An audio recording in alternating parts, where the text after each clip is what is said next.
Assalamualaikum warahmatullahi wabarakatuh. Waalaikumsalam warahmatullahi wabarakatuh. Selamat pagi. Alhamdulillah baik. Nah, bagus. Ada yang nggak hadir hari ini? Rania ya, Rania izin ya. Oke, Rania izin. Saya absen dulu di sini. Rania izin. Nah, oke. Sebelum kita memasuki pembelajaran, mari kita berdoa dulu agar ilmu yang kita dapatkan nanti dapat diterima dan diserap dengan baik ya. Baik, berdoa mulai.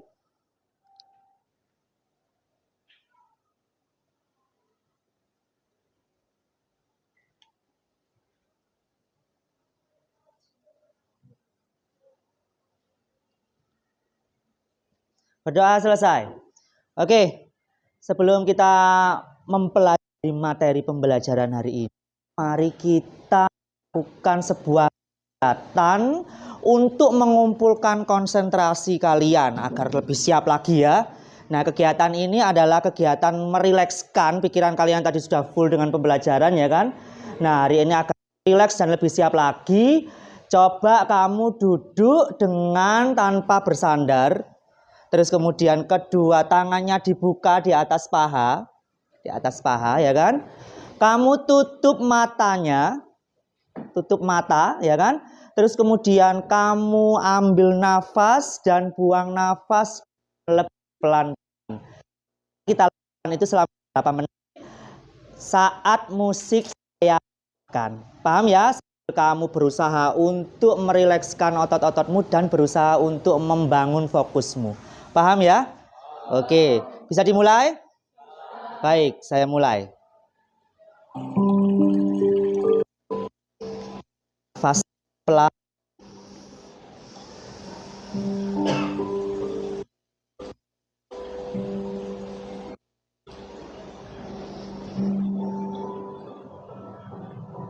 Tutup matanya ya, Dendi ditutup matanya.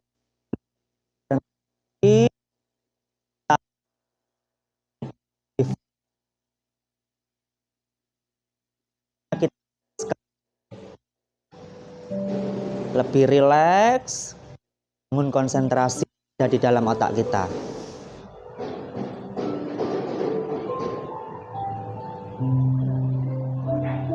Sambil kamu menikmati alunan ini, tarik nafas pelan-pelan, terus kemudian dihembuskan pelan-pelan. Tarik nafas lagi pelan-pelan, hembuskan pelan-pelan. Ya, rasakan udara bersih mengalir ke dalam tubuhmu. Tarik nafas. Nah, pelan-pelan kamu tarik nafas. Buang pelan-pelan juga. Nah, nikmati udara yang masuk ke dalam tubuhmu. Relaksasikan pikiran. Nah, kamu bangun dirimu agar lebih rileks. Yang tegang-tegang bebannya dibuang dulu ya. Ambil nafas, buang pelan-pelan. Ya. Oke. Ambil nafas.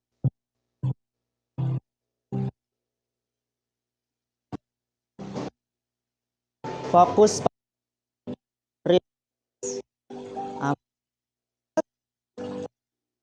Buang pelan-pelan. Oke. Relax, kita bangun konsentrasi lebih baik lagi. Ya.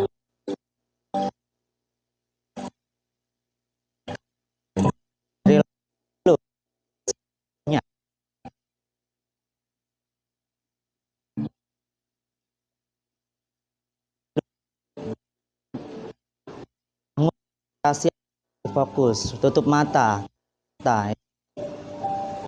Tutup. Nah, pikirnya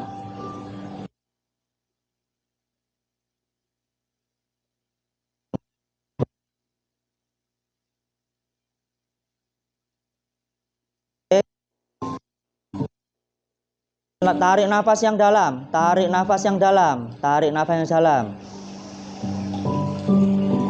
Buang pelan-pelan sekali. Buang di pelan-pelan sekali ya. Buang. Oke. Buang. Oke, cukup. Nah. Gimana perasaannya? Sudah lebih lega? Sudah lebih bisa konsentrasi ya? Oke, lebih fokus lagi ya. Oke. Berarti sudah siap ya menerima materi pembelajaran hari ini ya? Oke, hari ini kita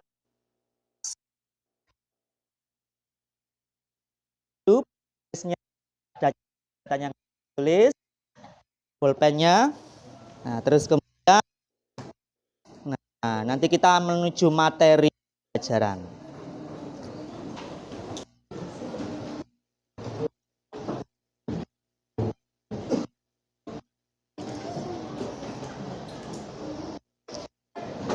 Sudah? Oke. Nah, sambil jalan kita hari ini tujuannya pembelajaran sejarah hari ini kita mempelajari apa dan ngapain aja ya. Yang pertama ya ini ada itu pertama murid dapat menjelaskan kehidupan kerajaan Kutai, Tarumanegara dan Kalingga. Nah, di sini kehidupannya itu kehidupan politik, sosial. Juga di bagian PowerPoint itu yang kedua, murid dapat menyimpulkan Tarumanegara.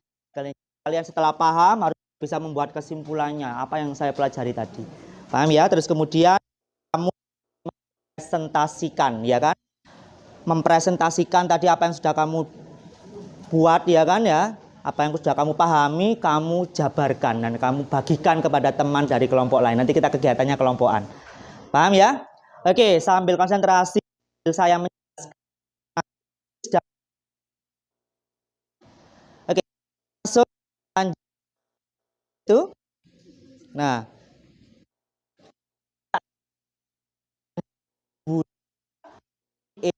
ini tepatnya di 3 kerajaan tadi ya. Nah,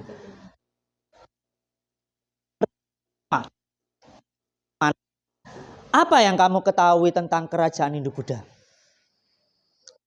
Mel.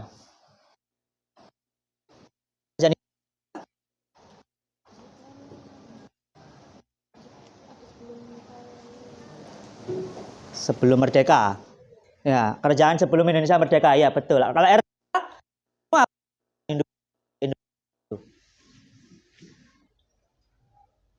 kerajaan Hindu-Buddha adalah belum paham ya. Nah, kerajaan Hindu dengan sekarang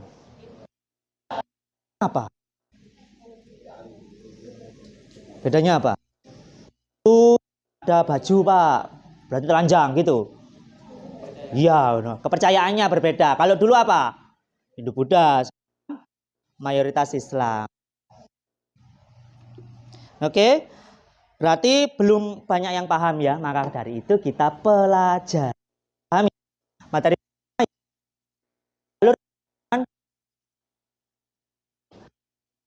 berarti dulu sebelum lahirnya kerajaan kan ya, itu belum memeluk agama apapun, ya kan? Tapi sudah memiliki kepercayaan. Kita sudah mempelajari materi sebelumnya ya di kehidupan praaksara ya kan? Mempercayai kehidupan kepercayaan, animisme dan dinamisme, memuja roh leluhur, betul. Nah, tetapi bagaimana kita berinteraksi dengan orang-orang yang memiliki kebudayaan Hindu-Buddha hingga akhirnya kita mempercayai Hindu dan Buddha. Nah, ini karena adanya terbentuknya jalur perdagangan dan budaya maritim Nusantara. Jadi kita berinteraksi dengan orang-orang India. Ya kan, entah itu orang India yang ke sini atau kita yang ke sana ya. Nanti kita akan pelajari itu di teori masuknya Hindu-Buddha. Oke, next. Nah, kamu lihat itu peta Indonesia ya kan. Nah, di sini kamu bisa perhatikan ya kan, Indonesia yang kepulauan ini menjadi tempat jalur lintas perdagangan antara orang Cina dan orang India. Jadi ini sangat ramai. Nah, jadi kita itu akan pasti bertemu dengan India, ya kan? Nah, karena berdagang apa? Rempah-rempah, betul. Oke, next. Nah, kita lihat kita memiliki kebudayaan maritim, ya kan? Kita orang yang tangguh di laut. Nah, kata maritim berasal dari bahasa Latin yaitu maritimus atau mare yang artinya laut. Nah, menurut Kamus Oxford Learners, ya kan, diartikan sebagai connecting to sea or shore. Nah, near to the sea artinya yang menghubungkan laut atau dekat dengan laut. Menurut KBBI berkenaan dengan laut, dengan pelayaran dan perdagangan di laut. Lautan di sekitar dan di antara pulau-pulau Indonesia tidak pernah menjadi penghalang, bahkan menjadi faktor pemersatu. Jadi meskipun kita dipisahkan oleh laut, justru kita malah semakin kaya karena dengan adanya laut itu kita semakin malah berinteraksi dengan dari berbagai macam pulau, ya kan? Oke, next. Nah, ini buktinya. Ini ada di relief Candi Borobudur yang menggambarkan bentuk kapal yang berbeda. Nah, yaitu ada perahu lesung, ya kan? Dan ada juga perahu bercadi. Nah, ini kamu lihat. Ini perahu bercadi, ada cadinya, ya kan? Nah, terus ada juga kapal besar tanpa cadi. Nah, ini.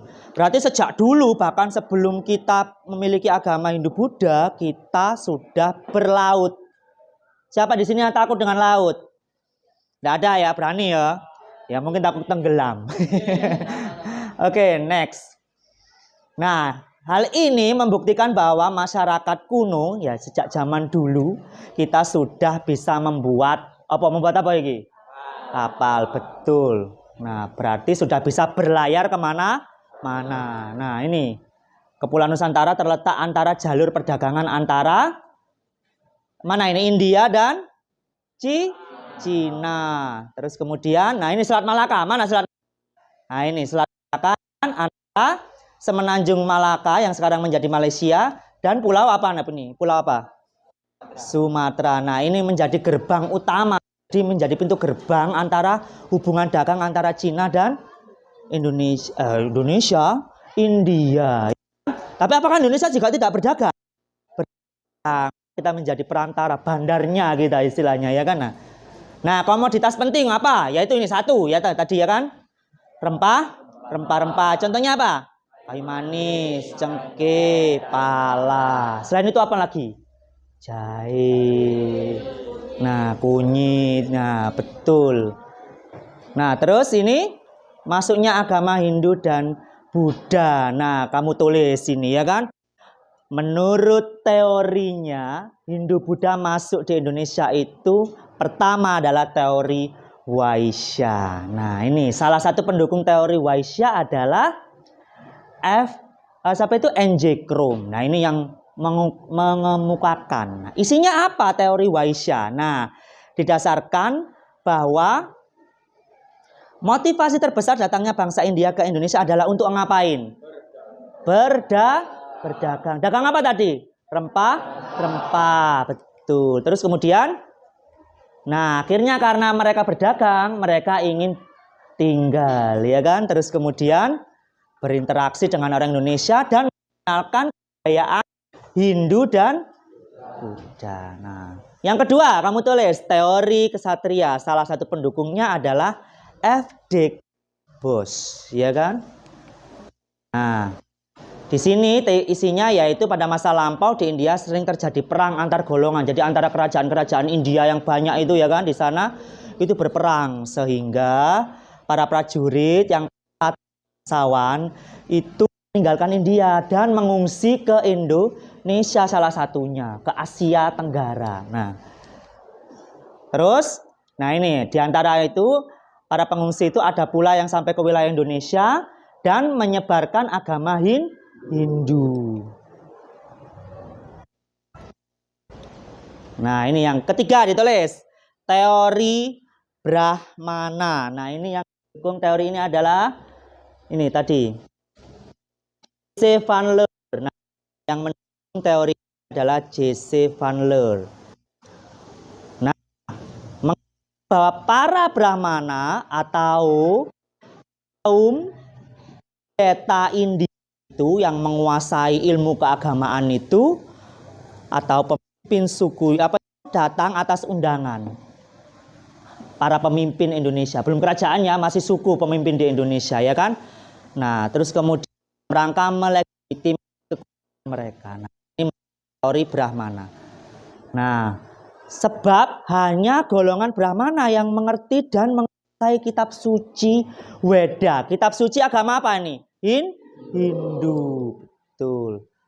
Nah, yang ini adalah teori arus balik yang diungkapkan oleh George Coedis. Kamu tulis teori arus balik diungkapkan oleh George Coedis. Nah, mengapa bahwa perkembangnya pengaruh dan kebudayaan India atau Hindu Buddha tadi dilakukan oleh bangsa Indonesia sendiri. Jadi orang Indonesia itu ingin beragama Hindu, tapi kan gak tahu ilmunya. Akhirnya mereka berangkat ke India sendiri ke sana ya kan, terus kemudian kembali ke Indonesia membawa ilmunya. Berarti kan arus balik, ada kegiatan kembali tadi ya kan. Nah, dan menyebarkan agama Hindu Buddha yang telah dipelajari di India. Nah, ini teori arus balik. Nah, masuknya agama dan kebudayaan Buddha. Nah, ini kalau yang Buddha, agama dan kebudayaan Buddha diperkirakan mulai dikenal di Indonesia sekitar abad ke-5. Nah, ini ada catatannya dari Tiongkok. I Ching ajaran Buddha diterima luas oleh rakyat Indonesia. Nah, bahkan di Kerajaan Sriwijaya, pusat penting pembelajaran agama Buddha itu ada di Kerajaan Sriwijaya. Kerajaan Sriwijaya berada di Sumatera. Ya, betul. Nah, ini kita mulai membahas kerajaan-kerajaan Hindu dan Buddha di Indonesia. Menurutmu kerajaan pertama kali dan tertua berdasarkan catatan sejarah kerajaan apa? Hindu. Mataram? Oke, kurang tepat. Yang lain? Iya, betul. Kutai. Kerajaan berada di mana? Pulau? Betul, Kalimantan. Nah, kita dari dulu ini kerajaan Kutai. Coba kamu pahami dan tulis ya. Kerajaan Kutai Hindu di Indonesia berdiri sekitar kelima, berarti tahun 400-an, ya kan? Nah, kerajaan ini berlokasi di daerah Kutai, Kalimantan Timur. Kamu perhatikan di sini. Nah, bukti arkeologisnya keberadaan dari kerajaan Kutai ini adalah adanya temuan prasasti yang ditulis di atas 7 buah yupa. Buktinya apa ada kerajaan ini? Ya ada prasastinya tadi yang diukir, ditulis di tugu batu, ya kan? Nah, itu salah satu bukti terkuat bahwa dulu ada kerajaan yang ada di Kalimantan. Nah, pusat pemerintahannya diperkirakan dulu Sungai Mahakam. Nah, sekarang kamu lihat keberadaannya sungai ini, ya kan? Nah, ada jembatannya. Dulu ya enggak ada jembatan ini, ya kan? Nah, kamu lihat keberadaan luas sungai ini, ya kan? Sama nggak seperti sungai yang ada di sekitar kita? Sungai apa? Sungai Brantas, ya betul. Nah, di dalam prasasti-prasasti itu memuat nama raja. Yang pertama ada Raja Kudungga, yang kedua Asmawarman dan Wulamarman. Nah, apa yupa tugu batu? Kamu lihat itu di PowerPoint ini, tugu batu yang ada tulisannya yang diukir. Nah, ini salah satu yupa peninggalan kerajaan Kutai.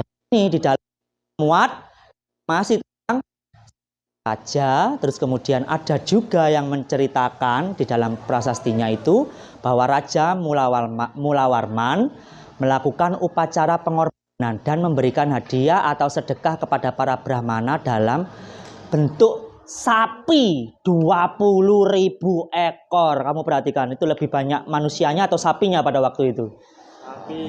Sapinya, ya kan ya. Tapi kalau sekarang lebih banyak manusianya kayaknya, ya kan. Nah, ini jumlah yang sangat fantastis. Nah, rajanya kaya atau miskin kalau gini? Kaya, ya. Kalau raja miskin bukan raja ya. Nah, kerajaanku bercorak Hindu. Nah, sebelum diserang oleh Kutai Kertanegara yang basicnya adalah kerajaan Islam. Nah, berlanjut ya ke kerajaan tertua di Jawa. Apa itu judulnya? Kamu lihat di PowerPoint. Tarumanegara. Berada di mana? Di mana ini? Jawa apa? Jawa Timur, Jawa Tengah, atau Madura? Jawa Jawa Barat. Kamu lihat pusat kekuasaan ibu kotanya itu, ya kan, di sini. Nah, itu berada di wilayah Jawa Barat. Nah, ini kerajaan Tarumanegara. Diperkirakan berdiri sekitar abad ke-4 atau abad ke-5 Masehi, ya kan? Nah, wilayah kekuasaan hampir seluruh Jawa Barat, yaitu membentang dari Banten, ini ya kan, ujung barat dari Pulau Jawa, Banten, Jakarta, ibu kotanya sekarang sebelum dipindah ya kan, nanti akan dipindah. Terus kemudian Bogor hingga ke Cirebon. Nah, sini ya kan, hampir menuju wilayah perbatasan ini ya kan. Nah, nama raja yang terkenal itu adalah Purnawarman, ya kan, di dalam prasasti yang ditemukan. Nah, ini salah satu prasastinya, unik-unik prasastinya, berbeda dengan tadi yang hanya lupa gitu aja ada 7. Ini unik-unik prasastinya, ada prasasti Jaruterun, ya ini ada telapak kaki manusia, kamu lihat itu ya kan. Terus kemudian prasasti Tugu, bentuknya bulat, ya kan, seperti bola. Terus kemudian ada juga prasasti Kebon Kopi yang memiliki telapak kaki gajah. Nah, informasinya apa saja? Nah, yang ini prasasti Jaruterun ini informasinya adalah Kerajaan Tarumanegara telah menerapkan konsep dewa raja, yaitu raja yang memerintah itu didewakan. Jadi kalau kamu ada raja lewat, ya itu juga kamu sembah dia, seperti kamu menyembah dewa. Nah, terus ini, nah disamakan gajah Purnawarman disamakan dengan gajah Airawata. Gajah dewa apa ini? Dewa Indra, dewa yang membawa petir itu dari India ya kan. Nah, terus kemudian ada prasasti Tugu menyebutkan tentang pembangunan saluran air Gomati sepanjang 11 km. Jadi mengeruk sungai penduduknya itu atas perintah raja. Ya kan?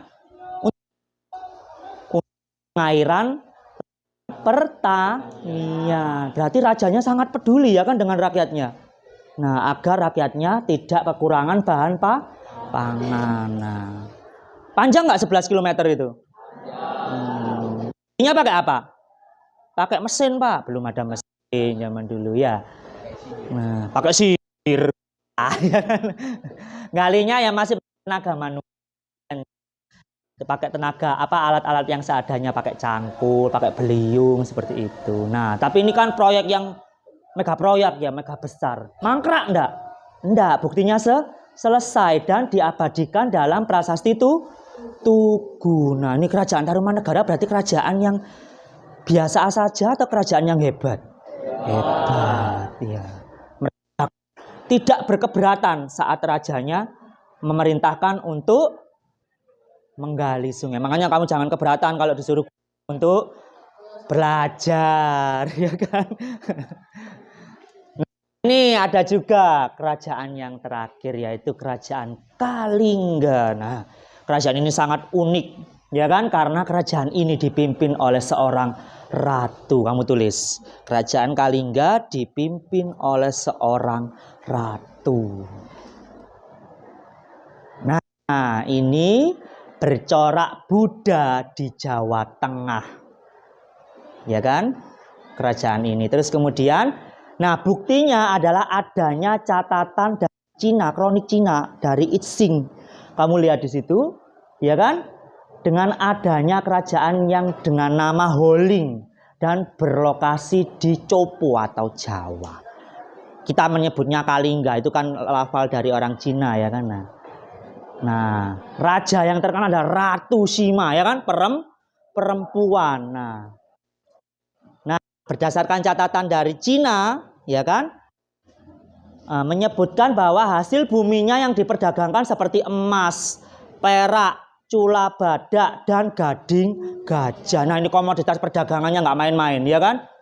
Nah, bukan kalau kita yang jualan aneh-aneh, ya kan, jual boba enggak, ya kan? Tapi jualannya loh, kamu lihat, emas, perak, cula badak, dan gading gajah. Kaya atau miskin kerajaan ini? Nah, ya kan?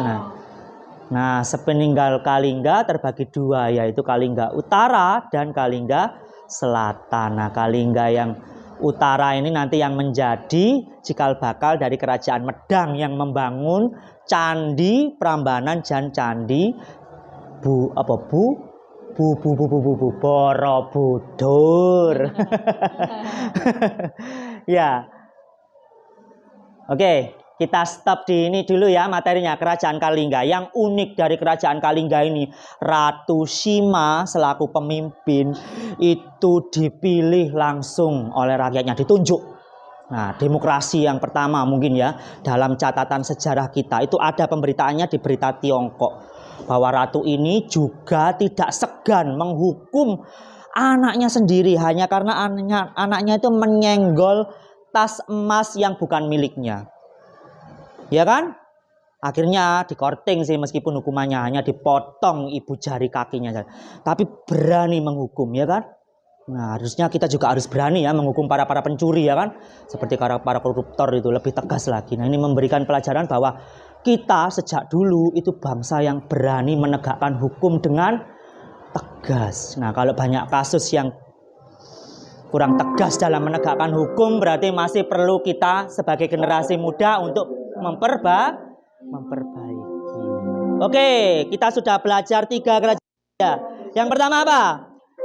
Kerajaan Kutai, ya kan di catatannya. Yang kedua, Tarumanegara di Jawa Barat. Yang ketiga, Kerajaan Kalingga di Jawa Tengah. Nama ratunya siapa?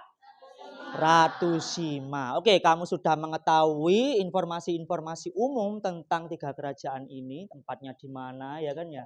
Beberapa raja terkenalnya siapa. Nah, sekarang kamu belajar untuk menggali lebih dalam, ya kan? Kamu bisa memilih berbagai media untuk menggali informasi tentang 3 kerajaan ini. Bisa melihat video dari YouTube, bisa membaca buku, bisa melihat tadi ya PowerPoint juga sudah ya kan ya. Terus kemudian bisa melihat audiobook atau PDF atau mungkin jurnal-jurnal yang ada di internet. Ya, bisa melihat peta yang ada di Google untuk bisa mengetahui wilayah-wilayahnya tadi apa saja.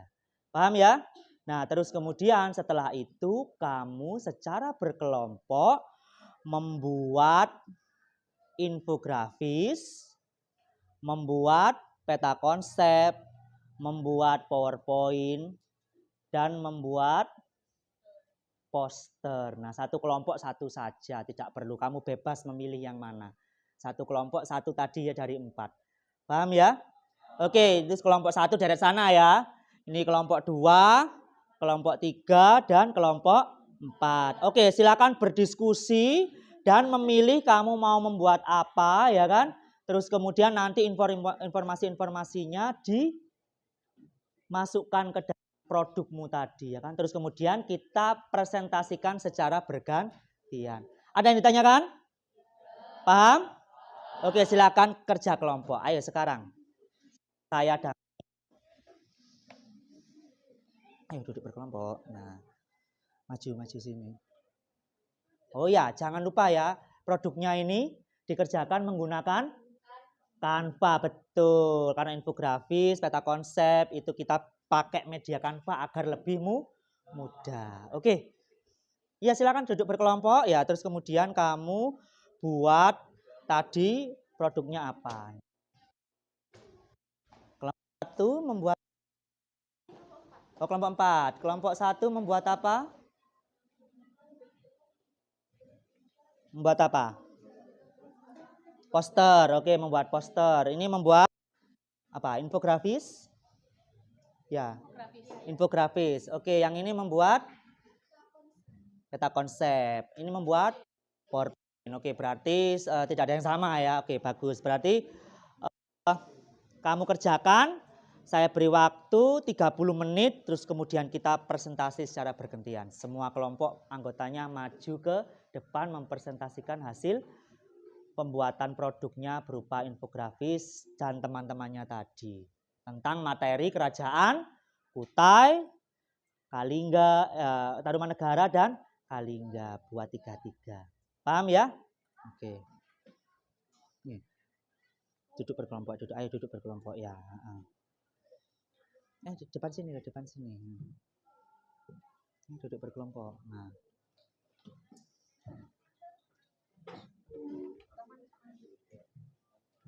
Link Apa? buatin satu kan teman-temannya dari semua. Oh, kata.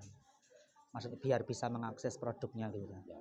Oke. Satu link kan ke semuanya. Link folder gitu kan. Enggak, di Canva kan ada linknya kan. Oh. Ya, itu bisa diundang siapa yang bisa ngedit. Terus Oh gitu, oke. Oke. Kelompok 4, kelompok 3, kelompok 2, kelompok 1. Gini loh. Nah. Ngadep buri. Nah, perhatikan juga ya. Agar lebih mudah saat kamu membuat Canva, ada linknya. Nah, linknya kamu share dengan anggota kelompokmu agar semua anggota kelompok bisa mengedit bersama-sama. Jadi nggak hanya satu orang saja yang pegang HP, semuanya bisa bekerja. Paham ya? Nah, jangan lupa untuk di-share dengan anggota kelompoknya linknya sehingga bekerja bersama. Nah, duduk situ. Di situ. Nah. Sini. Duduk sini. Sini. Nah.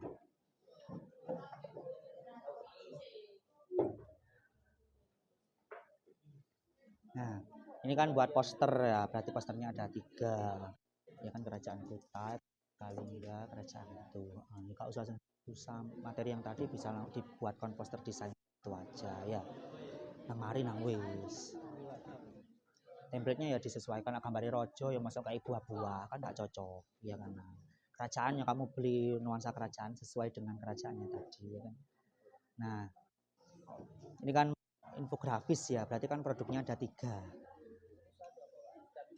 Nah, satu infografis pasti satu kerajaan. Nggak usah yang terlalu panjang-panjang ya.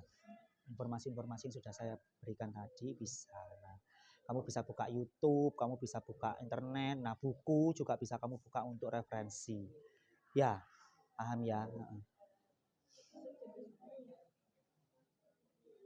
Maju aku dulu. Kok ribet sih? Kelompok aku dulu ya. Nah, ini mengerjakan apa ini tadi kelompok 3? Nah, peta konsep. Nah, berarti kamu buat 3 ya peta konsepnya. Ada Kerajaan Kutai, ada Kerajaan Kalingga, dan ada Kerajaan Tarumanegara dan Kerajaan Kalingga. Nah, buat 3. Nah, tapi konsepnya disesuaikan ya dengan kerajaan. Jangan template-nya yang tidak sesuai ya kan. Nah. Ya, apa?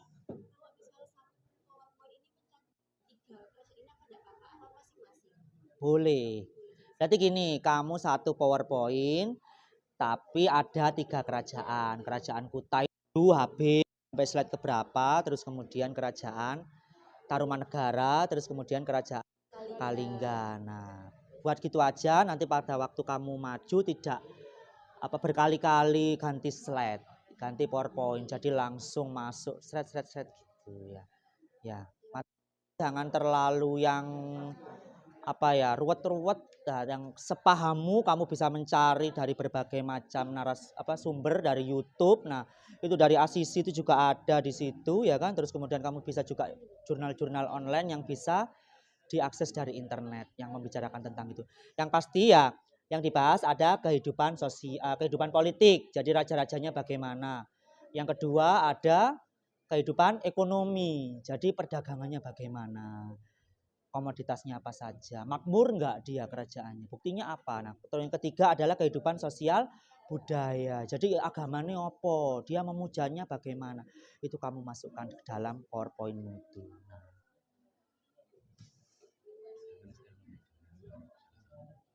Oh, yang ACC. Iya. Oke. Saya sak liwat ta. Sak liwat. Geser sana luar Dewa, kamu geser rono. Nah. saya lewat dulu ya, permisi. Sini loh Dewa. Nah, minggir. Selungguh kene.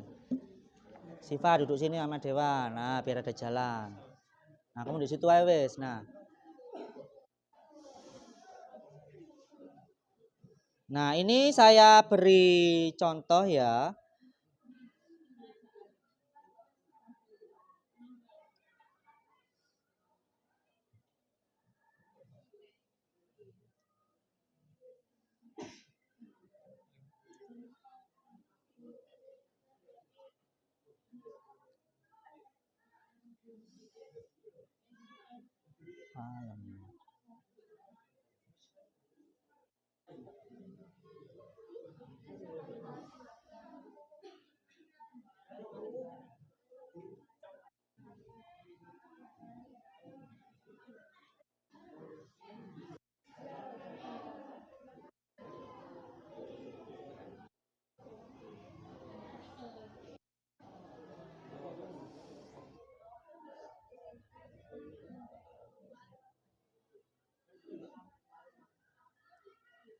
Low battery, please charge.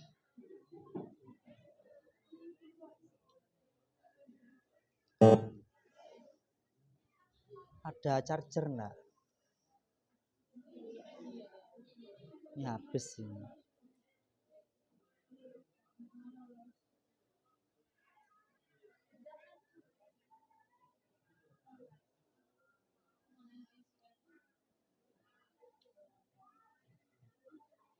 Low battery, please charge. Oh. Baterainya habis.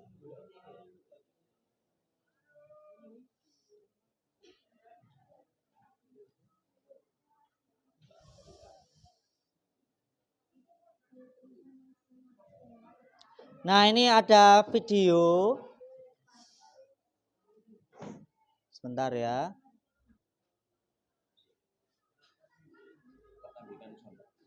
Low battery, please charge. Kemerosotan Eropa ketika Romawi diteror bangsa Han. Namun di Asia Sebentar. Ini masih agak riweh. Oh, iki ae sih. Aku kan ada.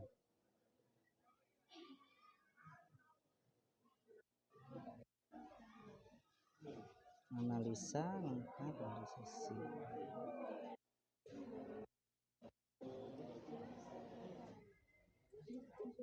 Low battery, please charge.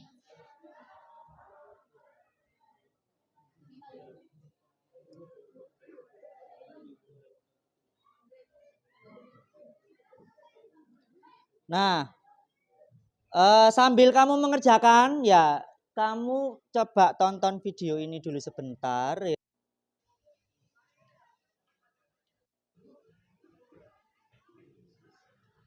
abad ke-5 Masehi merekam kemerosotan Eropa ketika Romawi diteror bangsa Han. Namun di Nah, ini tentang kerajaan Kutai. Kamu lihat dulu ya kan ya. Coba nanti kita lihat materi-materi terpentingnya juga ya. Nah, ini adalah video dari Asisi yang menjelaskan tentang kerajaan Asia Kutai. kondisinya sangat berbeda. India memasuki masa keemasan di bawah dinasti Gupta yang toleran. Dinasti Song bangkit di Tiongkok dan Kalimantan muncullah kerajaan penakluk tertua. Low battery, please Nusantara charge. yang rantanya tajam. Nah, sudah habis ya. Nah, bentar.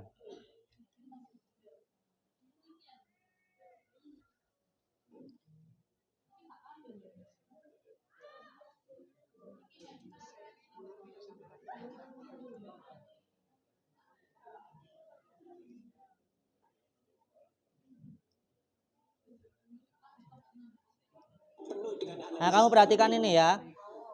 Nah, ini kamu perhatikan ini. Nah.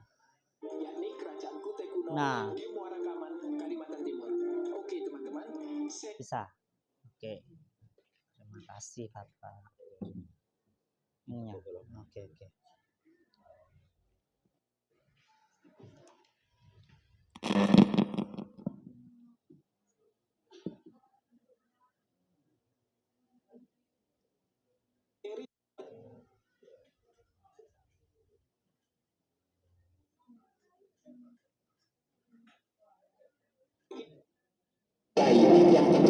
kaget ya.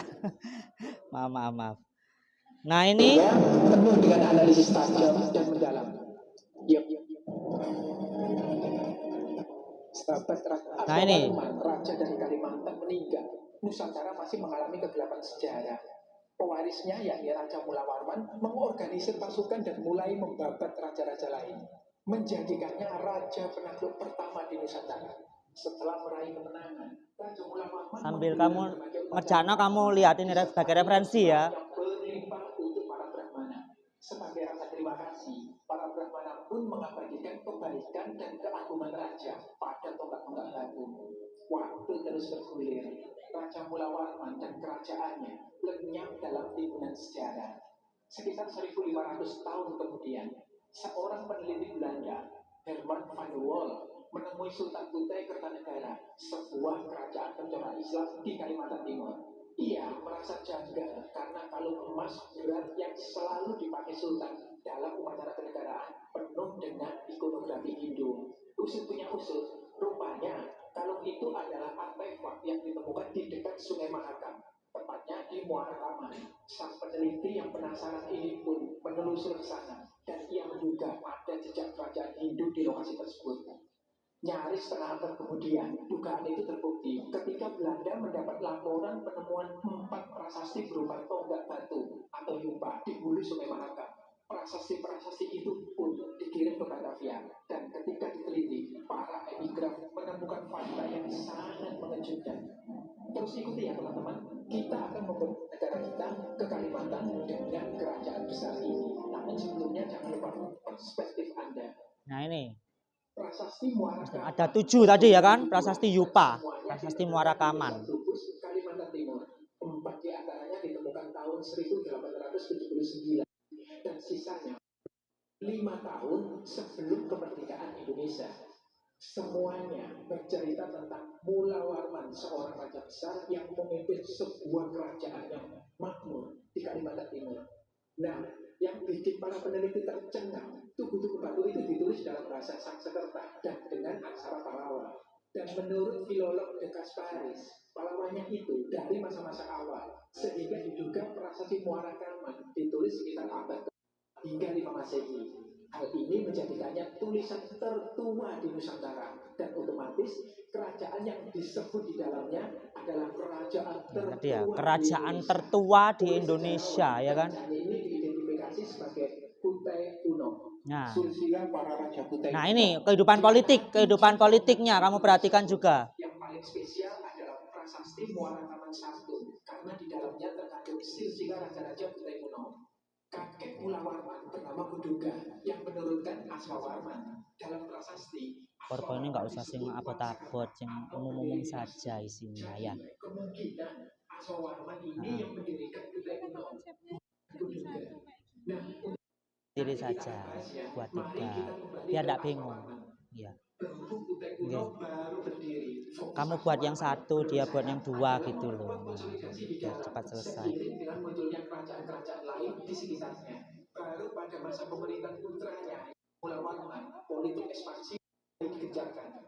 Flexing ala Raja Kutai. Nah ini tadi yang sudah kita sebut ya, 20.000 sapi. Merekam suksesnya Raja Mula Warman menaklukkan raja-raja lain dan menjadikan kerajaan yang kaya raya. Masih di prasasti yang sama, sang raja memberi persembahan yang fantastis kepada para Brahmana. Sayangnya karena haus, persembahan itu tidak terbaca. Kita ngertinya raja mempersembahkan 40.000 sesuatu atau 30.000 sesuatu.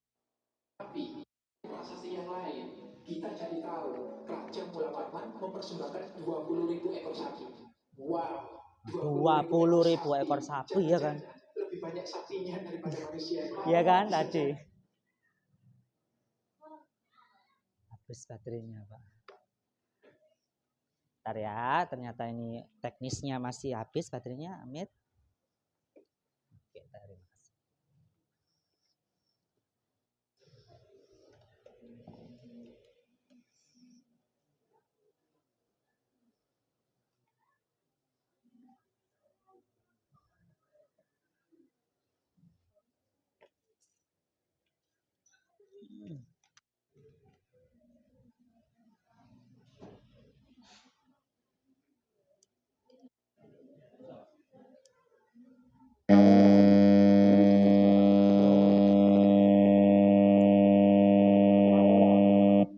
nggak bisa dicas sama di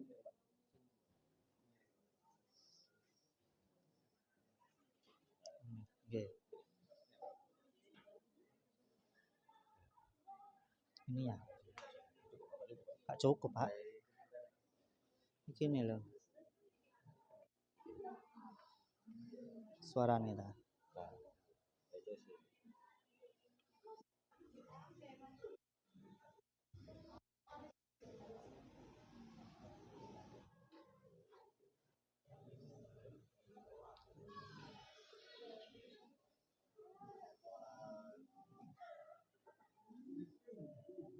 Bluetooth.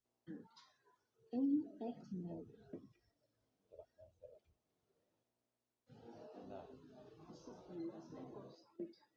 Pada jawaban Nah ini ya kan, kerajaan meluap drastis sebab sesuatu ini tadi ya kan, jangan-jangan sapi ya kan, lebih banyak sapinya daripada manusianya. Bisa jadi pasca penaklukan tadi kerajaan perhatikan juga sebagai referensi untuk membuat tadi ya kan PowerPoint-mu. sang raja hanya mampu mempersembahkan 11 ekor sapi jantan. Udah jauh banget ya. Sepertinya prasasti Muara Inam ditulis di masa awal kekuasaan Warman sebelum ekspansi digencarkan. Namun ada juga sejarawan yang menduga 20 Nanti kalau sudah selesai filenya dikirim ke WA saya. Ya, iya WA nang aku ya. Nanti kalau sudah selesai filenya di WA ke saya ya. tetap memotret sang raja sebagai jet set dermawan pertama. Salah satu upacaranya bahkan disebut bau Swarnaka yang berarti emas yang sangat banyak. Agama raja-raja Kutai kuno. Nah ini kehidupan sosial budayanya, agamanya ya kan. Sama-sama menganut kepercayaan Hindu-Weda. Kita bisa menggalinya dari beberapa petunjuk ini. Pertama, semua prasasti Muara Kaman menggunakan bahasa Sanskerta dan huruf Pallava awal. Kedua, prasasti Muara Kaman mencatat sang raja persembahan untuk kaum Wipra. Di India, kaum Wipra, Brahmana. Karena mereka memiliki pengetahuan tentang Brahman, yakni entitas tertentu di dalam agama Weda. Ketiga, prasasti Muara Kaman 1 memuji Raja Aswawarman. Nah ini pakai yang unsur-unsur Hindu saja, karena ini kan budanya tadi yang Kalingga ya kan. Hindu dulu aja dulu, nanti budanya yang Kalingga ya. Jadi penyebutan angsuman prasasti menunjukkan bahwa kepercayaan Hindu yang dianut raja-raja Kutai kuno. Nanti kalau sudah selesai dikirim nomor saya ya. Ya nanti pakainya laptop saya untuk presentasi ya. Mengandalkan Raja Mulawarman sebagai pohon kalpa yang dalam kepercayaan Hindu adalah pohon pengabul keinginan dan berbuah harta kekayaan. Semuanya menunjukkan bahwa raja-raja Kutai kuno penganut Hindu Weda. Nah ini kehidupan sosial budayanya ya kan Hindu Weda. Apa tidak mungkin kedua raja itu memang orang India? Nah ini menariknya. Maksudnya prasasti Muara Kaman 1 kedua raja itu adalah keturunan Maharaja Kudungga. Nama Kudungga adalah nama asli Nusantara, sehingga bisa jadi ia adalah kepala suku setempat yang membunuh diri pada teori mengenai penyebaran agama Hindu di Nusantara. Pertama, Hindu disebarkan oleh para Brahmana India yang datang ke Nusantara. Kedua, Hindu disebarkan oleh kaum kesatria India. Nah ini tadi kita sudah bahas ya kan tentang teori masuknya Hindu disebarkan kebudayaan Hindu ke Indonesia. Keempat, Hindu disebarkan oleh Nah ini teori arus Bali ya kan. Nah menurut saya dalam konteks kerajaan Kutai kuno, teori pertama lebih masuk akal. Nah ini Sebab prasasti Muara Kaman 4 juga bercerita tentang tugu peringatan yang dibangun oleh para Brahmana yang datang.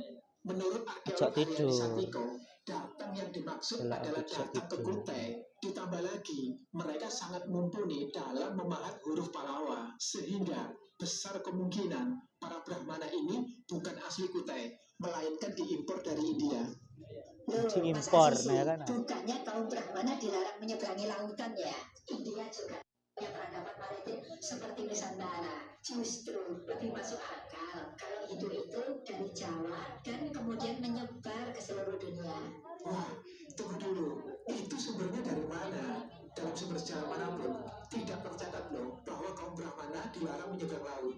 Justru ada banyak literatur kuno yang tokoh Brahmananya menyeberangi lautan. Misalnya Logawi yang datang dari India ke tanah Jawa dalam Mararaton. Ada juga Saparsi yang dikisahkan menyeberang dari Jawa ke Bali.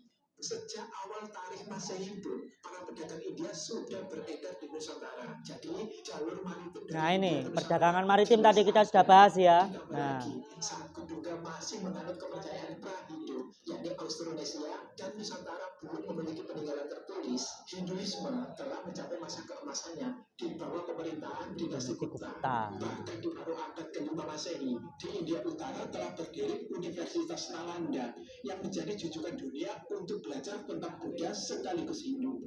Jadi jelas ya, Hindu yang datang dari India ini mengerjakan yang mana? Kutai. Itu Tarumanegara. Oh, yang simpel-simpel aja, nggak usah yang terlalu harus perfect gitu. Yang penting segera selesai ya. Ini nanti kalau sudah selesai videonya harus segera presentasi loh ya. Nah.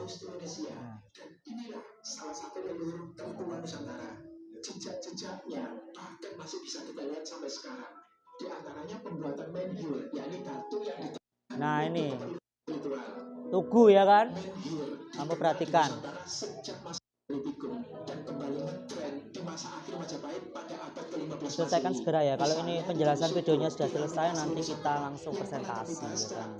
Gak usah sih perspek yang penting selesai gitu ya. Ada tiga-tiganya ya. Memiliki penghormatan pada pohon-pohon kosmis atau pohon kehidupan. Jejaknya masih terpikir dalam kepercayaan salah satu suku asli Kalimantan, yakni suku Dayak Ngaju, bahwa manusia tercipta dari pohon hayat. Nggak usah terlalu bagus-bagus, yang penting cepat selesai ya kan. Nah, karena ini kalau sudah selesai videonya kamu langsung presentasi ya. Infografisnya itu satu infografis. Satu kerajaan. Satu kerajaan berarti 2, 3. Simpel-simpel aja, nggak usah api-api, sing penting selesai. Ini kalau sudah selesai nanti kamu langsung presentasi ya. Nenek moyang menyatu dengan kekuatan matahari dan mengawasi mereka yang hidup dari atas sana. Maka tidak mengherankan ya, raja-raja Kutai kuno memilih menghormat pada Angsuman sang dewa matahari yang menurut prasasti Muara Kaman I adalah pangkal dinasti mereka. Uniknya, simbol matahari ala Austronesia ini tidak pernah hilang meski keyakinan baru dari India. Nah ini bisa kamu akses juga di YouTube HTmu ya kan. Nah kamu bisa cari literasinya tentang materi ini. Nah sambil kamu dengarkan. Dengan ajaran jiwa menjadi Astadi Palaka yang akhirnya disempurnakan menjadi Surya Majapahit di akhir periode klasik. Bisa jadi ini penyebabnya mengapa pengaruh hidup Buddha diserap dengan begitu mudah dan cepat di Nusantara. Itu karena leluhur kita telah familiar dengan elemen-elemen di dalamnya jauh sebelum pengaruh itu datang. Ketika kerajaan Kutai kuno menuliskan prasasti pada tonggak batu yang mirip menhir, memuji raja-rajanya seperti dewa matahari dan pohon kalpa, jelas terlihat ya, kebudayaan Austronesia masih bertahan dan tidak pernah pergi. Fakta-fakta unik Kutai kuno. Nah ini ada kehidupan sosial juga dibahas ya kan. Menerbitkan satu pun prasasti. Nah, lantas bagaimana dengan 7 prasasti Muara Kaman? Berbeda dengan prasasti kerajaan Hindu Buddha di Jawa. Prasasti Muara Kaman dikeluarkan bukan atas perintah raja. Prasasti ini aslinya tugu peringatan yang dibangun para brahmana untuk mengenang kebaikan raja. Itulah sebabnya selepas masa Raja Mulawarman, Kutai kuno tidak terlacak lagi dalam sejarah. Nah, tapi masih di situs yang sama ditemukan artefak yang oleh penduduk disebut lesong batu. Arkeolog menduga lesong batu ini adalah prasasti Yupa yang belum sempat ditulisi. Meski apa yang sesungguhnya terjadi pada masa itu adalah misteri yang masih belum terpecahkan. Menurut kalian, apa penyebab lenyapnya Kutai kuno dari panggung sejarah? Langsung share komen liarnya ya.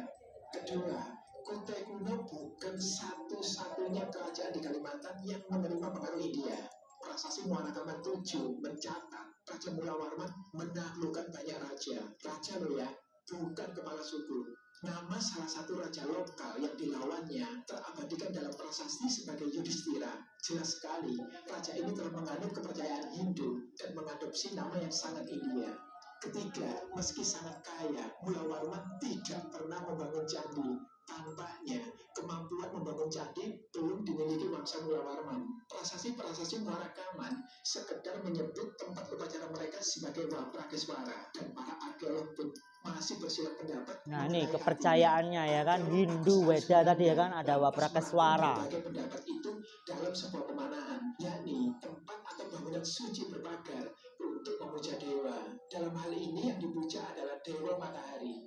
Dari akar katanya, yaitu Wapra atau Wapraka, bangunan suci yang dimaksud bisa jadi berbentuk lapang yang ditinggikan untuk memenuhi kebutuhan beribadah. Mungkin inilah prototipe candi dalam format yang sangat sederhana. Mengenai kapan bangsa kita mulai membangun candi-candi megah, bisa Anda cek nanti pada link di atas atau di deskripsi.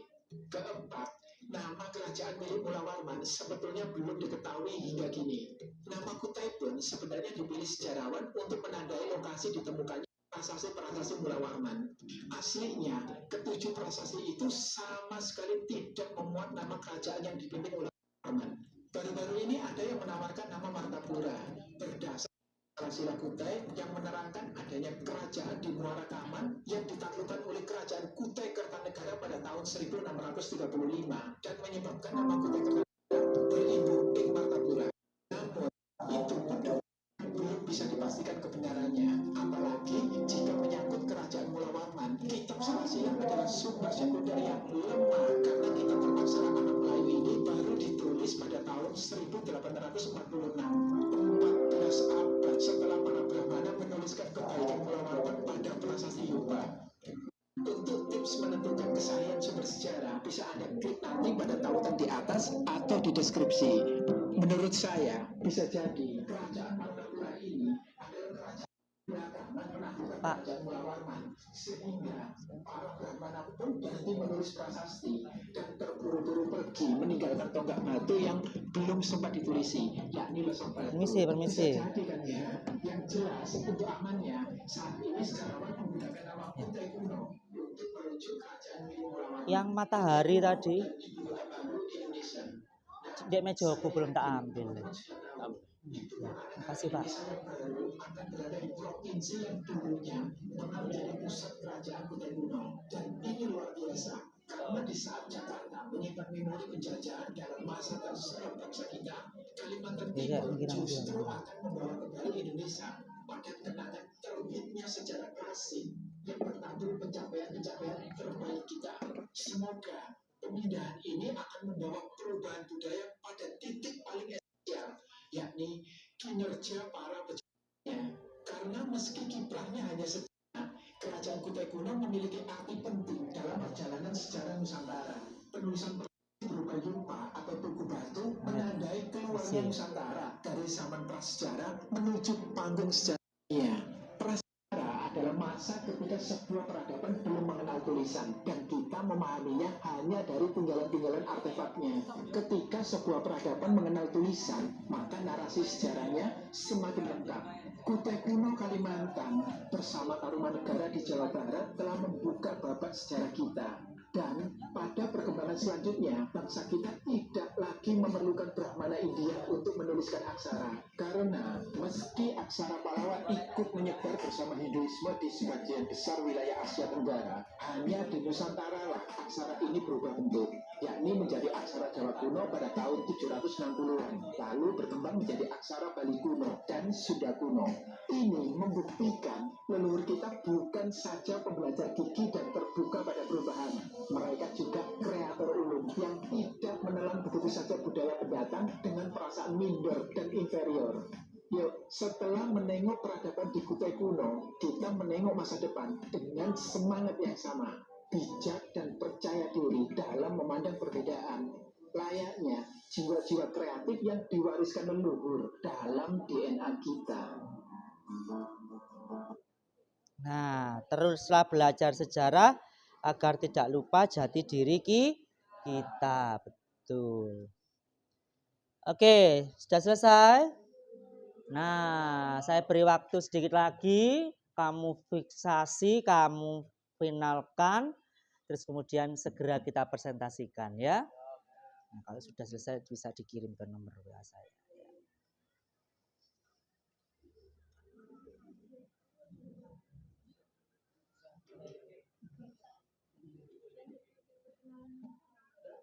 Ya, dengan masalah satu, terus kemudian dijelaskan secara umum saja, terus kemudian dibuka tanya jawab sebentar, terus disimpulkan ditutup, itu aja. Ya,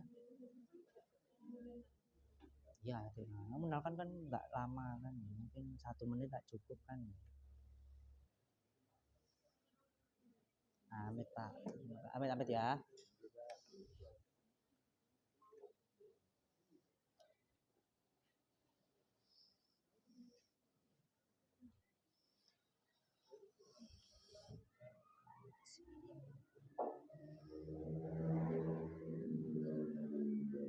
Sudah 2 jam, kurang 2 jam, 1 jam, kurang 30 menit. Oh ya. Sudah, kalau sudah dikirim ya. Ya, sudah ya.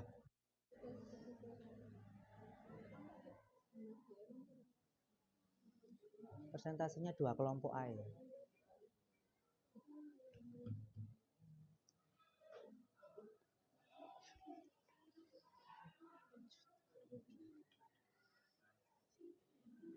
Kalau sudah dikirim ya. Nggak usah terlalu panjang-panjang narasinya, yang penting mencakup kehidupan politik, sosial, ekonomi ya.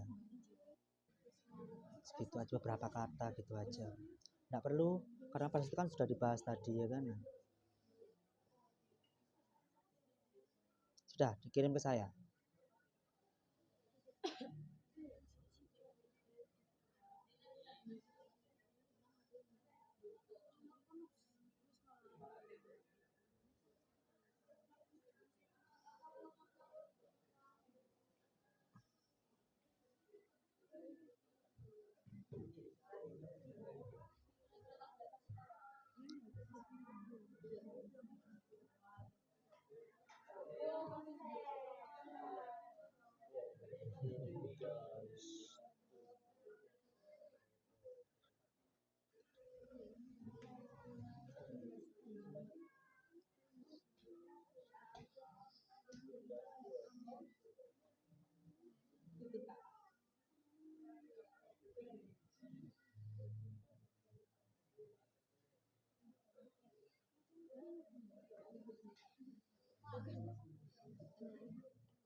Nggak usah panjang-panjang ya.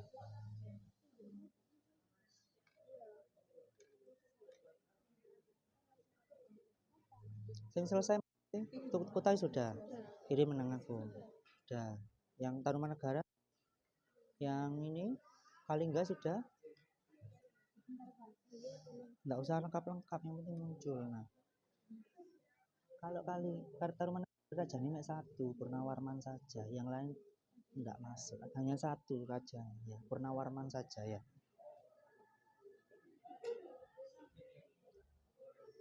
Yang sudah selesai.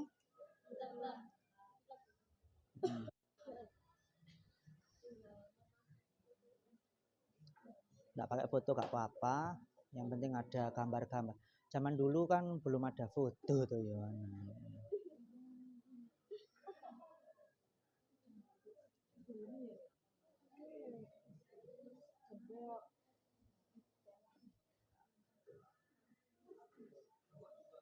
Yang Kutai sudah selesai? Sudah dikirim ya? Kalau sudah dikirim.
Oke.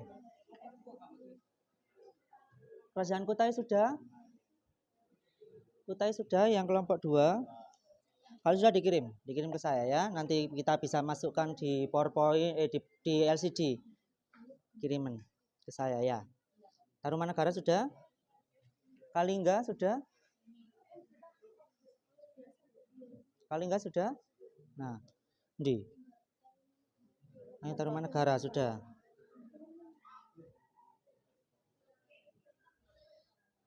Mana? Belum.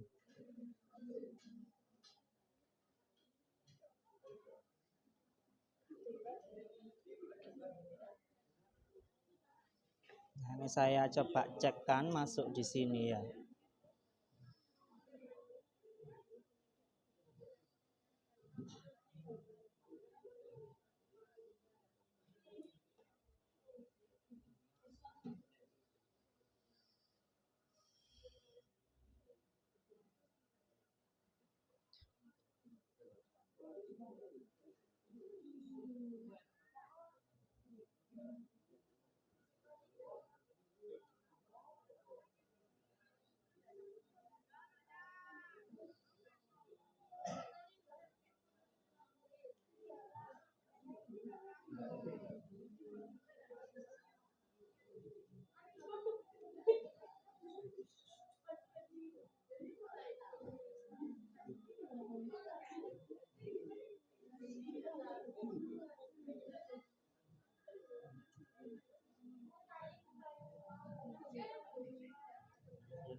Kurang 1, ayo. Sudah, lama. Kelompok 4 sudah.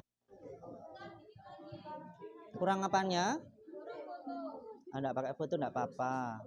Enggak usah ribet-ribet, enggak usah pakai ikon-ikon yang menghalangi gitu loh ya. Sudah cukup. Nah, bisa segera di-download terus dikirim.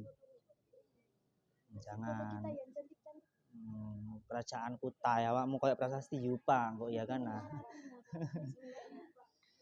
Ini yang dikorbankan mau 20.000 sapi mau ini fotonya. 20.000.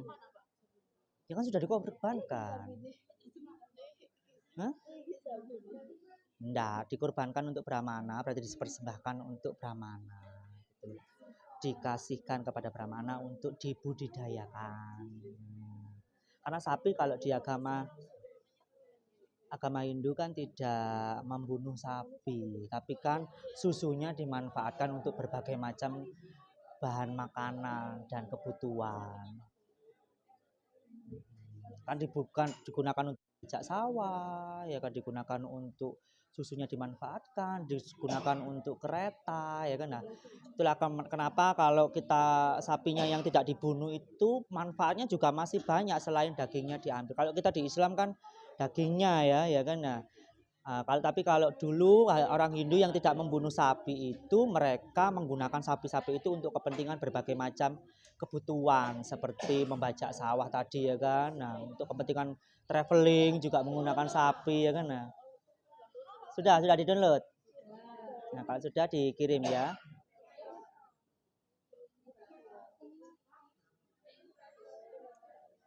Sudah di-download. Ini sudah dikirim Kerajaan Kutai. Kerajaan Kutai. Kerajaan Tarumanegara sudah. Kalingga, nah dikirim ke saya. Ayo, tak tunggu.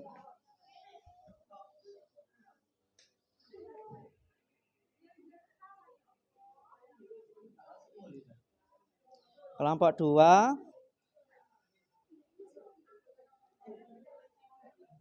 Kurang yang Kalingga ya.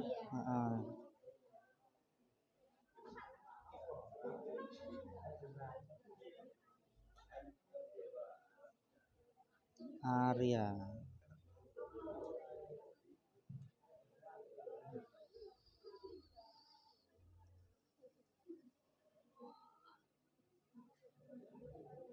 Oke, kelompok 1 sudah selesai ya kan. Nah,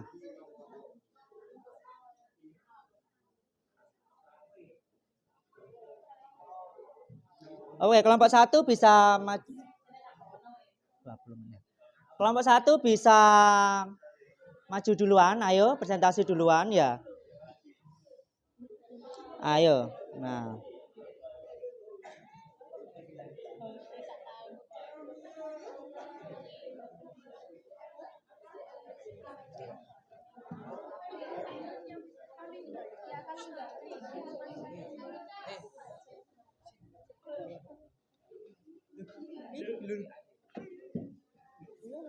oke, silakan maju duluan. Yang lain sambil menyelesaikan tadi bisa memperhatikan ya sebelah sana.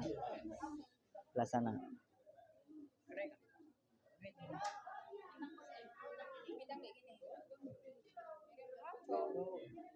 Sana loh, sadar. Biar imbang sana ya. Poster.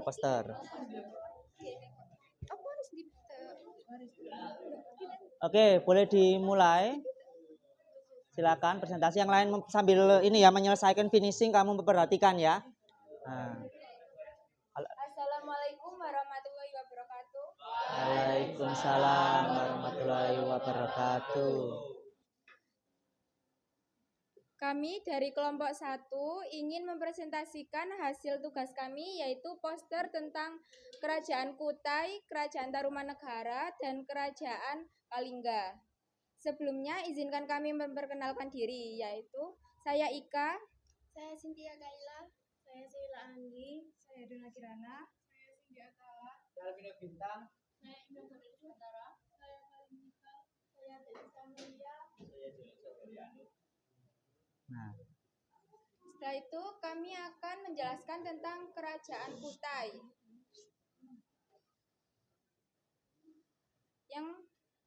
yang akan dijelaskan oleh Kaila.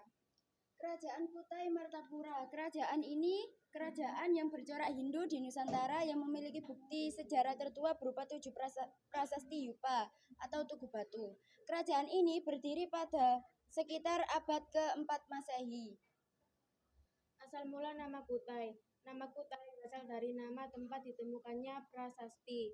Asal mula nama Martapura berasal dari kitab Salasila, Raja Dalam Negeri Kutai Kartanegara, yang menceritakan pasukan Kutai Lama menyerang ibu kota kerajaan ini.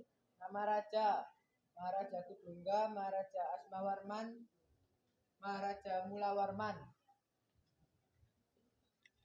oke, poster kedua.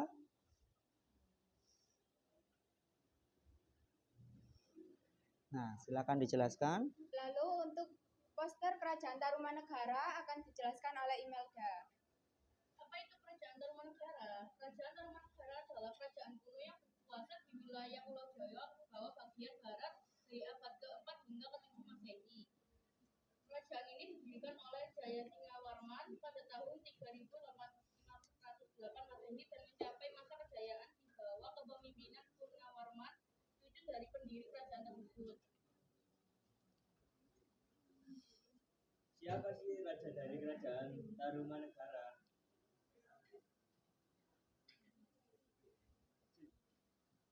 Purnawarman 395 sampai 435 Masehi.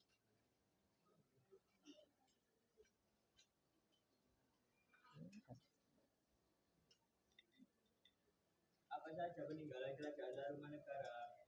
Prasasti Kebon Kopi, Prasasti Tugu, Prasasti Jambu.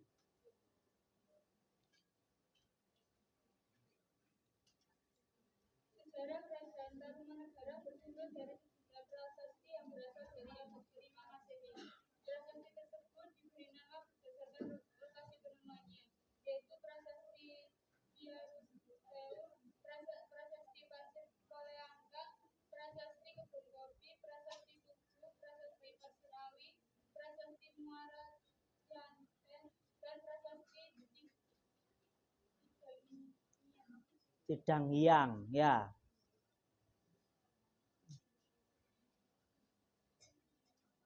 Lalu untuk Kerajaan Kalingga akan dijelaskan oleh Hedona. Letak Kerajaan Kalingga. Kerajaan Kalingga diperkirakan terletak di sekitar daerah Jepara, Jawa Tengah.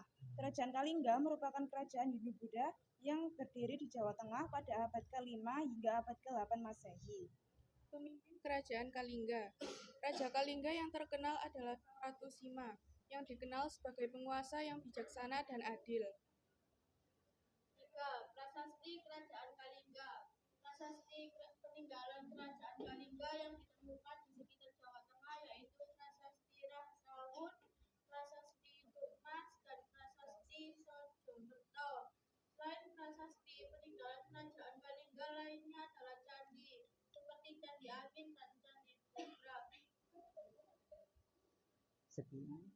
Sekian sudah penjelasan kami tentang poster Kerajaan Kutai, Tarumanegara, dan Kalingga.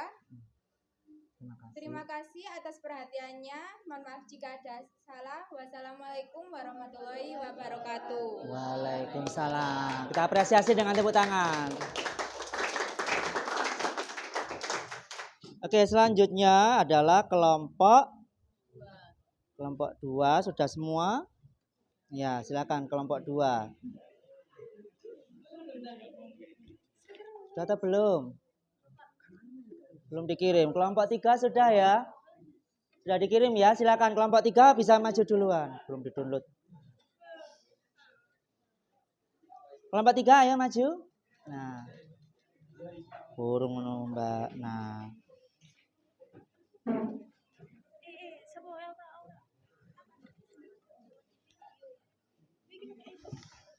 Dikirimnya ke nomor saya, jangan ke grup kelas ya. Ya, nggak masalah. Ayo kelompok 3.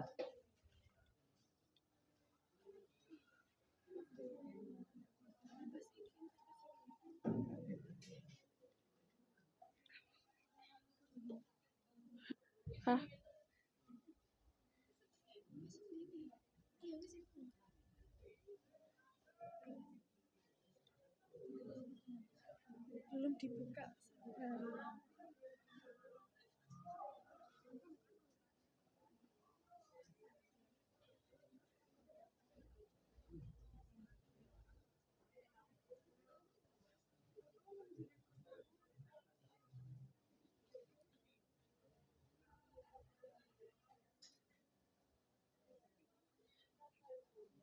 Kelompok 3 tentang kerajaan Kutai, Kalingga, dan Tarumanegara. Oke, silakan dimulai presentasinya.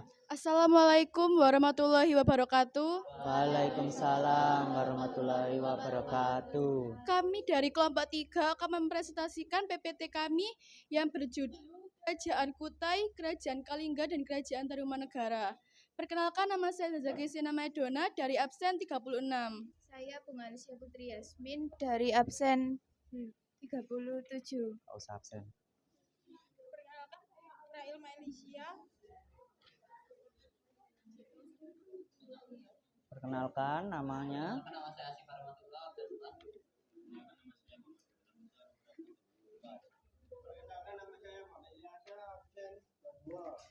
Perkenalkan nama saya dari Beniko absen 9. Keberadaan Kerajaan Kutai tercatat dalam prasasti Yupa berbentuk tiang batu sebanyak 7 buah, bertarik tahun 475 atau abad ke-5. Prasasti ini diakui sebagai prasasti tertua di Indonesia dan menjadi acuan awal perjalanan bangsa Indonesia dalam sejarah. Kerajaan Kutai Martadipura yang pertama kali muncul didirikan oleh Maharaja Kudungga dengan gelar Anumerta Dewa Warman. Awal terjadinya pergeseran politik di Jawa pada abad ke-4 Masehi menyebabkan keruntuhan Kerajaan Kutai. Materi selanjutnya akan dibacakan oleh Aura. Kerajaan Kutai mengalami masa keruntuhan pada pemerintahan Raja Dharmasenia terbunuh dalam peperangan di Larangan Raja Kutai. Kartanegara ke-13, Aji Pangeran Anum Panji Pendapo. Perlu diingat Kerajaan Kutai Martadipura berbeda dengan Kerajaan Kutai Kartanegara yang kemudian berubah menjadi Kerajaan Islam pada tahun 1735. Penyebab keruntuhan. Awal terjadinya pergeseran politik di Jawa pada abad ke-4 Masehi menyebabkan peruntuhan Kerajaan Kutai. Oke, langsung ke Kerajaan Tarumanegara ya. Selanjutnya akan dibacakan oleh Bunga. Kerajaan Tarumanegara adalah kerajaan tertua kedua di Nusantara setelah Kerajaan Kutai. Kerajaan Tarumanegara, kerajaan bercorak Hindu tertua di Pulau Jawa yang berkuasa sekitar tahun 358 sampai abad ke-7 Masehi. Nama-nama Raja Kerajaan Tarumanegara. 1. Jaya Singa Warman. 2. Dharma Ya Warman. 3. Purnawarman. Prasasti Kebon Kepo. Prasasti Kebon Kepo. Kopi. Ini menampilkan ukiran tampak kaki gajah. Materi selanjutnya akan dibacakan oleh Dendi. Oke, materi berikutnya berarti Kerajaan Kalingga ya. Oke.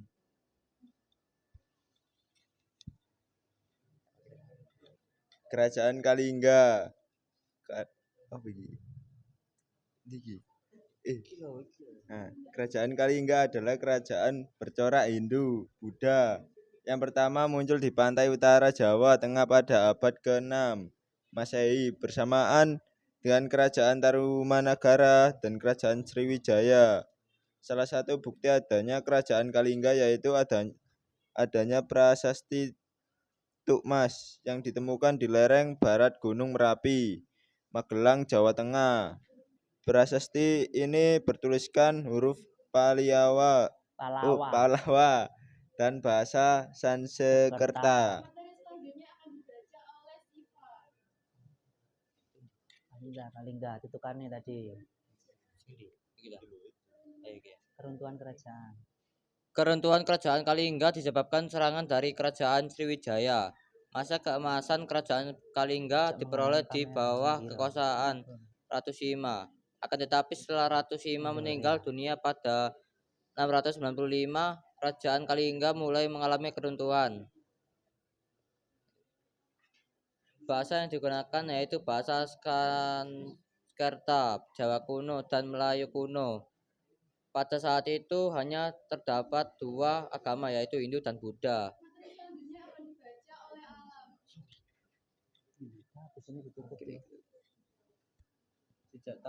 Sejak tahun 674, rakyat Holing pemerintah oleh penguasa perempuan yang disebut Hasimo Ratu Sima. Ia adalah seorang ratu yang sangat adil dan bijaksana. Materi selanjutnya akan dibaca oleh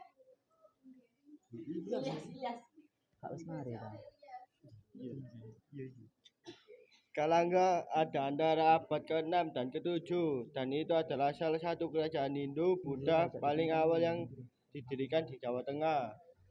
Sekian presentasi dari kelompok kami. Mohon maaf. Warahmatullahi wabarakatuh. Waalaikumsalam warahmatullahi wabarakatuh.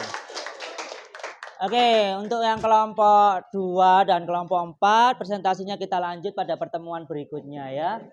Nah, setelah kamu membuat berbagai macam media pembelajaran dari berbagai materi 3 kerajaan tadi ya, kehidupan sosial, kehidupan budaya, kehidupan politik, dan kehidupan ekonomi, ya kan? Nah, terus kemudian kamu mempresentasikannya. Nah, apa yang kamu rasakan? Nah, senang ya? Paham enggak kamu dengan berbagai macam bahwa ada kerajaan yang sangat tua di Indonesia yang umurnya ratusan tahun, ya kan? Nah, kamu kan juga senang mengeksplorasi berbagai macam fitur yang ada di Canva. Tapi mungkin ada juga yang masih bingung, ya kan? Nah, oke. Sebelum kita selesai pembelajaran ya, kita coba simpulkan bersama-sama ya tadi ya. Kerajaan Kutai itu berada di mana tadi? Kalimantan. Dia bercorak agamanya apa? Hindu. Rajanya bernama yang pertama Kudungga, ya kan? Terus kemudian anaknya yaitu Asmawarman dan Mulawarman. Terus kemudian tadi juga ada persembahan berapa ribu sapi? 20.000 ya. Terus kemudian kerajaan Tarumanegara, rajanya siapa? Purnawarman. Berada di Jawa Barat, ya kan? Ya, prasastinya tadi ada yang bertelapak kaki gajah. Kerajaan Kalingga, nama ratunya siapa? Ratu Sima. Terletak di Jawa Tengah. Nah, itu informasi-informasi yang bisa kita simpulkan bahwa di Jawa dan di luar Jawa ada kerajaan, ya kan, yang hebat, yang kaya, ya kan, yang tidak bisa kita remehkan dalam panggung sejarah. Nah, mengenai perasaan kalian tadi, ya kan, ya, coba kita refleksikan bagaimana kamu, ya kan, di sini ada roda emosi plucik, ya kan. Di sini coba kamu lingkari apa saja yang kamu rasakan selama pembelajaran ya. Ayo silakan dibantu untuk membantu, satu orang dapat satu, ya kan. Nah, dibagikan. Nah, setelah itu kalau sudah dilingkari silakan dikumpulkan ke saya ya. Ayo cepet. Nah. Nama ya jangan lupa Di bagian belakangnya kamu beri nama.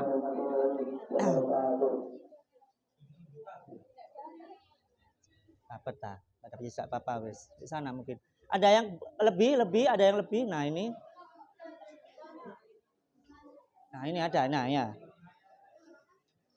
Dikasih nama, terus kemudian dilingkari perasaanmu yang tadi bagaimana.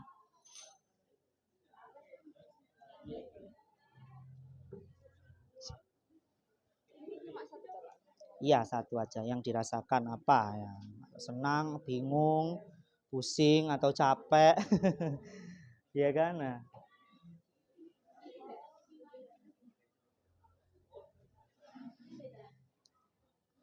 Takjub, tunduk, nah. Atau tentram, tadi kan merasa tentram ya kan? 4 menit ya. Nama, iya kasih beri nama ya. Sebarang, pokok ada namanya. Kalau sudah kumpulkan, nah, oke.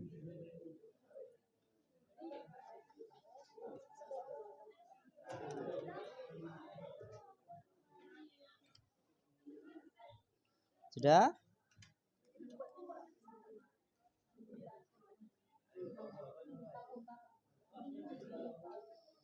Sudah? Sini. Kalau sudah sini. Nah.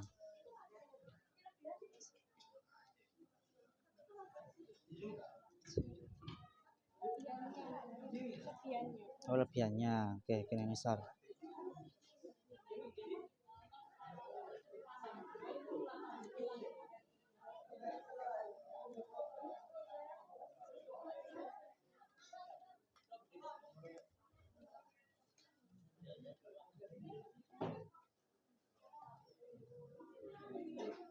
Oke.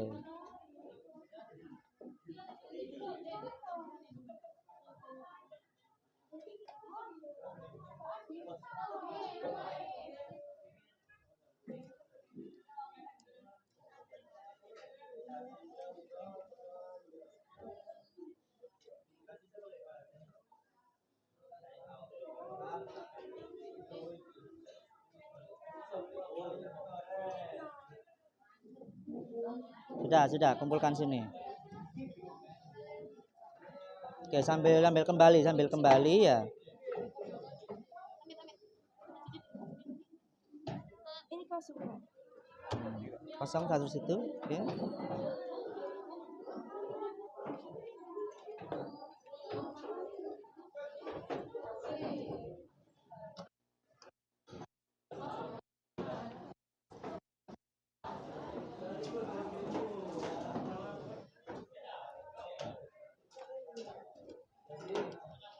Iya, Nabila. Bil. Halo. Hadiah.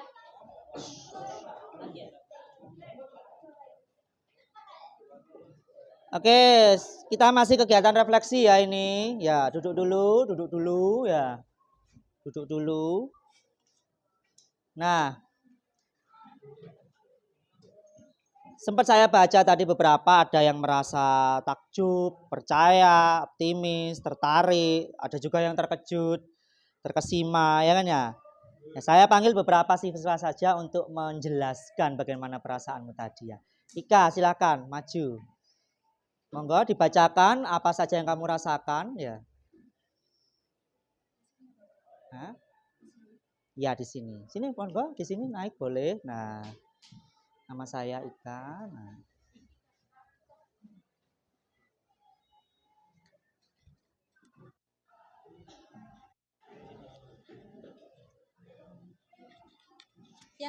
Yang saya rasakan untuk pembelajaran kali ini yaitu gembira, percaya, terkejut, takjub, tentram, tertarik, dan optimis. Tentang materi kerajaan Kutai, Tarumanegara, dan Kalingga. Oke.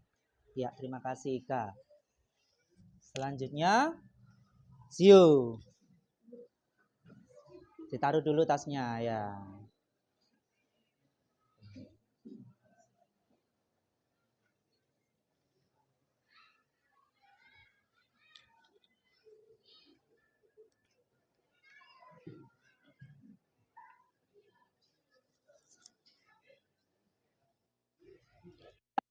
dirasakan apa saja waktu pembelajaran? Saya merasakan ketertarikan, ketentraman, gembira, nikmat, percaya, dan kagum. Terkesima dan takjub dengan pembelajaran sejarah Kerajaan Kutai, Tarumanegara, dan Kalingga. Oke, selanjutnya Hanifah.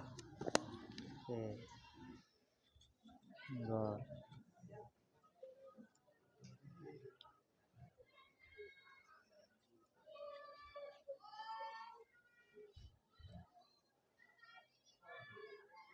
Oke, silakan.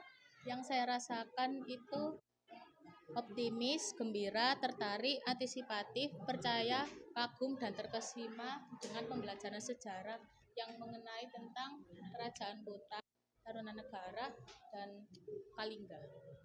Oke, selanjutnya Aura.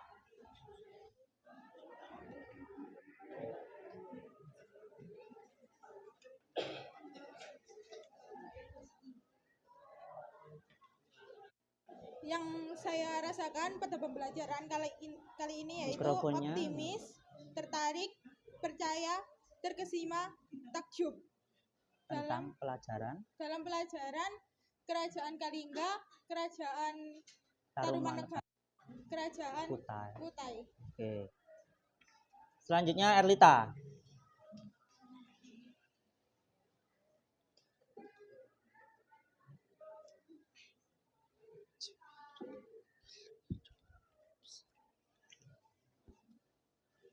Oke. Dalam pembelajaran tentang sejarah kali ini yang membahas tentang Kerajaan Kutai, Tarumanegara, dan Kalingga, saya merasa tertarik, antisipatif, gembira, terkesima, serta takjub. Oke. Terima kasih Erlita. Oke. Kita beri tepuk tangan dulu untuk diri kita sendiri hari ini. Tentang bagaimana yang kamu rasakan, ya kan? Nah, banyak yang merasa takjub, terkesima, ya kan? Wow, 20.000 ekor sapi, ya kan? Dipersembahkan, terus menggali sungai buatan sepanjang kilometer. Nah, ratu pertama, ya kan? Di kerajaan zaman dulu di Nusantara, seorang wanita. Nah, membuat kita terkagum-kagum bahwa di dalam pembelajaran tentang masa lalu itu tidak selalu hafalan ya. Tetapi ada fakta-fakta yang kalau kita kuak ternyata banyak memberikan rasa takjub kepada kita ya kan. Terkesima, terus kemudian kita juga merasa bangga ya kan bahwa itu bagian dari Indonesia. Semakin cinta nggak dengan Indonesia? Nah, makanya jangan sekali-kali melupakan sejarah. Oke, itu yang bisa kita pelajari hari ini. Sebelum kita mengakhiri pembelajaran hari ini, marilah kita berdoa. Semoga ilmu yang kita dapat bermanfaat. Amin. Berdoa, mulai.